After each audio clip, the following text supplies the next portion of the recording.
почитуван председател, почитуван градоначалник, почитувани колеги съветници, почитуван представител на общинската администрация, почитувана гевгелийска явност.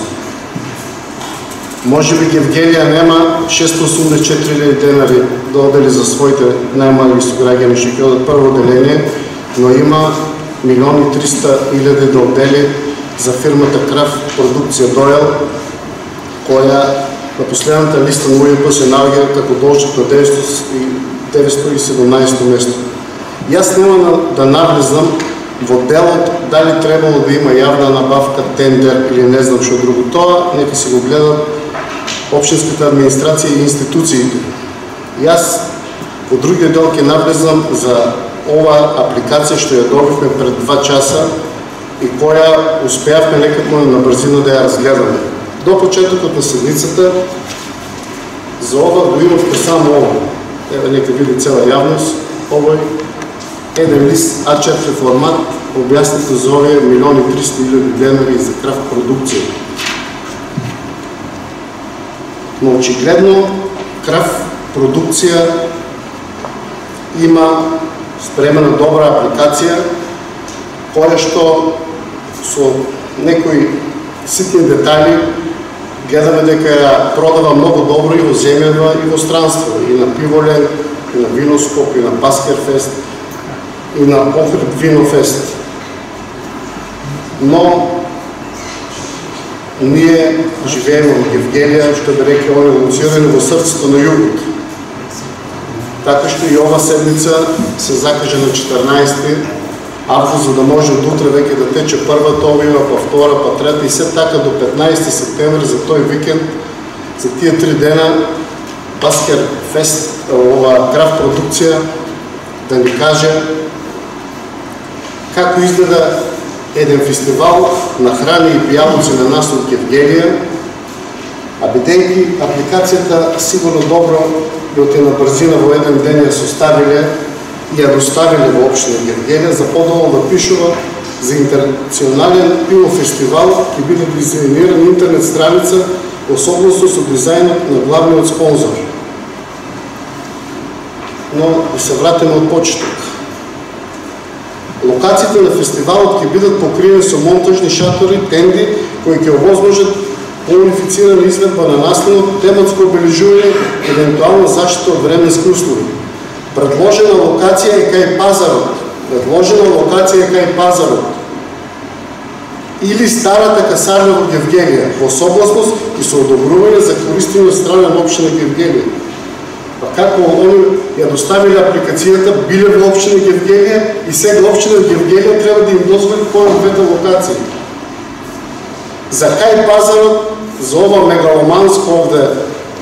мегаломански фестивал на храна и пијалници и нема место, бидејќи подолу по текстот пишува дека ќе биде заграден со санитарни чворови, таму кој е организирал настан може знае, кој не, таму ги нема тие услови и во таа средина кај што е прилично населена да се одржи овој настан тие 3 дена, таму да сета таа гужва што се најавува, што подолу во цела конструкција видов дека кошта фрампатни 52.000 евра. 52.000 евра кошта манифестацијата што ќе се одржи тие 3 дена, а во образованието во општина Гевгелија веќе 2 година 0 денари, веќе 2 година за нашите најмали прводеленци не можеме како совет да отделиме по 50 евра. Се планира трите фестивалски денови ќе вклучат програма која ќе офати сите генерации. Предлог, музички имиња се Next Time, Super Hits, Ареа, Игор Джамбазов, Пајак, Миле Кузмановски, Даци Александар, ДНК, како и многу други локално-културно-уметнички друштва и локални бендови. Како водител или модераторот на настанот се планира актерот Сашко Коцев. Се планира. Што ако никој од овие не може да дојде?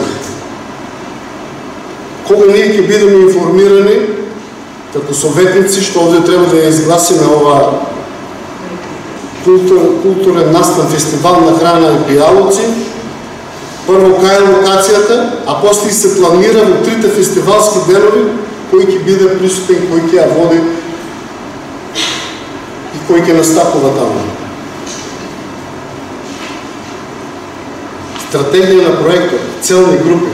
Не знам дали ги присутите сите целните групи кои што се. Крафт продукција има за цел да помогне на граѓаните на Гевгелија мултикултурен уличен фестивал без сексуални, религиозни, национални или етнички дискриминации. Организација на фестивалот. Фестивалот ќе биде организиран на одредени места со изложбени пунктови и шатори. Сега нели рекохме дека се планират тие две локации, а сега ќе биде организиран на одредени места со изложбени пунктови и шатори. Сите изложувачи, пивари, винари ќе имат онапред одбележени локации, зашто и самите подолу во финансиската конструкција ќе истакнем, ќе треба да се платат. Достапност на помошни санитарни чворови, вода, соодветни влезови и помошни VIP излези на самата локација, со што ќе се води ред во посетеност и организацијата на настава. Не знам што да кажам. Значи, каде ќе се огради просторот кај пазарот или во касарната, каде ќе се остави VIP излези заради... Али мора да се огради добро, бидејќи се планира и голем приход од влезници. Че мора да биде добро ограден, затоа ќе има и обезбедување, ќе има и чувари.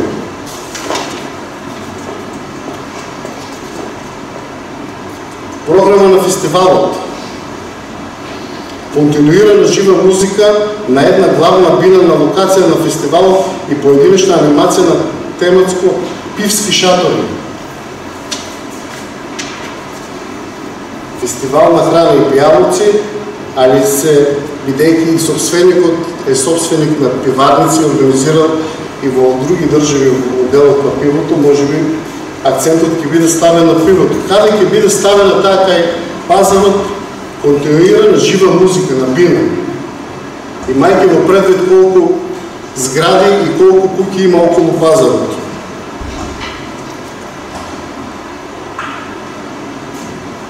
Фестивалски игри или спортски активности во оградениот простор, рипање со вреки, влечење на јаже, трка со врзани раце. Заграден простор, бина, санитарни чворови и ќе имаме и рипање со вреки, влечење на јаже, трка со врзани нозе. Надпревари во пиење на пиво, во јадење колбаси или слични игри. Тоа сето може да го видите во програмата на фестивалот, но прелиминарен концепт е ова. Може би до 15 септември, без ние да знаеме, ако мнозинството го изгласа ова, ќе биде нешто сменето.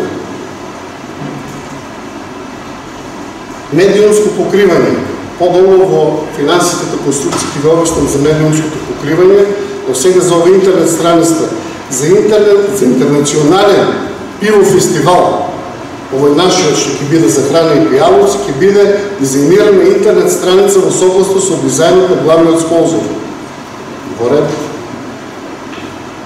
Сега, бидејќи не знаеме дали е интернационален пивофестивал, фестивал на храна и пијалци или па не дај Боже карневал со сите овие претходни наведени содржини, да почекаме да видиме како ќе изгледа таа интернет страница веќе од утре, сите будно ќе пратиме за да видиме како ќе тече првата објава за најава на фестивалот. Во делот на брендирањето и на маркетингот нема да зборам, за да не одземам време да гледам некои од колегите реагират. Значи објави до јавноста во пишани електронски медиуми. Прва објава еден месец пред фестивалот општо, значи утре. Втора објава 3 недели пред фестивалот. Трета 12 дена, четврта 10 дена. Целостната програма ќе биде објавена 10 дена пред почетокот на фестивалот, така да ќе бидеме запознаени 10 дена, значи околу 5 септември, како ќе тече фестивалот. Финансиски план за реализација на програмата. Се планира приходи 3 милиони и 200 и разходи 3 милиони и 200 денари. 700.000 денари се планира процент од продажба на учесниците. 1,8 милиона денари се планира приход от спонзори и донатори, приход от бюджетът на община Гевгелия. И третият приход е останалите приходи, котизация за учество и спонсорство. Пак, значи 700 000, с това се заокружва 3 милиона и 200 000. Разходите са следни. Хонорари за артисти странски, по заграда светски звезди домашни, 1,7 милиона, без малко 30 000 евро. За странски, по заграда светски, значи няма да бидат от Европа, от светът ќе бидат. Бини са осветчувани, осветлуване, шатори, кукички, маси, купи, това не може да го коментирам, не знам. Но овде имаме сега обезбедувани 80 000, чували 20 000. Значи ки има и обезбедуване, сигурно фирма за обезбедуване, а и чувари ки има, а ки има музика нон-стоп. Декорация на фестивал 50 000 денари, продукcijски трошкови 360 000. Е сега. Имаме 8, 9, 10. Под 8 маркетинг и пиар, 9 печатен материал, флайери, плакати, билборди, 10 видео, фотографии, ТВ реклами, изработка. С лични 3 работи с различни суми от 230 000 денари. ВЦ и останалите трошкове. Кои са тия останалите трошкови с ВЦ 70 000 денари? Чистене и удържуване 50 000 денари, амбуланско возило 20 000 денари.